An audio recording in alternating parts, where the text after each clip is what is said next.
ಇವತ್ತು ನಾನು ಮಾವಿನ ಹಣ್ಣಿಂದ ಒಂದು ಮ್ಯಾಂಗೋ ಚಾಕ್ಲೇಟ್ ಬೈಟ್ಸ್ ಅಂತ ಮಾಡ್ತಿದ್ದೆ. ಇದಂತೂ ಮಾಡೋಕ್ಕೆ ತುಂಬ ಸುಲಭ ಬಟ್ ತುಂಬ ಟೇಸ್ಟಿ ಆಗಿರುತ್ತೆ.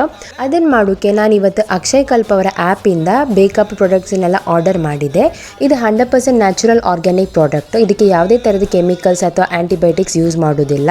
ಈ ಚಾಕ್ಲೇಟ್ ಮಾಡೋಕ್ಕೆ ನಾನಿಲ್ಲಿ ಒಂದು ಮಾವಿನ ಹಣ್ಣು ತಗೊಂಡಿದ್ದೆ. ಅದನ್ನು ಒಂದು ಮಿಕ್ಸರ್ ಜಾರಿಗೆ ಹಾಕಂತೆ, ಅದರೊಟ್ಟಿಗೆ ಖರ್ಜೂರ ಹಾಕಿ ಲೈಕ್ ಮಾಡಿ ರುಬ್ಬಿ ಪೇಸ್ಟ್ ಮಾಡ್ಕಂತೆ. ನೆಕ್ಸ್ಟ್ ನಾನು ಒಂದು ಪಾತ್ರೆಗೆ ಕಟ್ ಮಾಡೋದು ಮಾವಿನ ಹಣ್ಣು, ಗೇರ್ ಬೀಜ, ಮಾಡೋದು ಮಾವಿನ ಹಣ್ಣಿನ ಪೇಸ್ಟ್, ಹಾಗೆ ನಾನು ಅಕ್ಷಯ್ ಕಲ್ಪ ಅವ್ರದ್ದು ಆರ್ಗ್ಯಾನಿಕ್ ಗ್ರೀಕ್ ಯೋಗರ್ಟ್ ಯೂಸ್ ಮಾಡ್ತಿದ್ದೆ. ಅದನ್ನೆಲ್ಲ ಹಾಕಿ ಲೈಕ್ ಮಾಡಿ ಮಿಕ್ಸ್ ಮಾಡ್ಕಂತೆ. ಅದರೊಟ್ಟಿಗೆ ನಾನು ಅಕ್ಷಯ್ ಕಲ್ಪ ಅವರದ್ದು ಜೇನುತುಪ್ಪ ಸಹ ಯೂಸ್ ಮಾಡ್ತಿದ್ದೆ.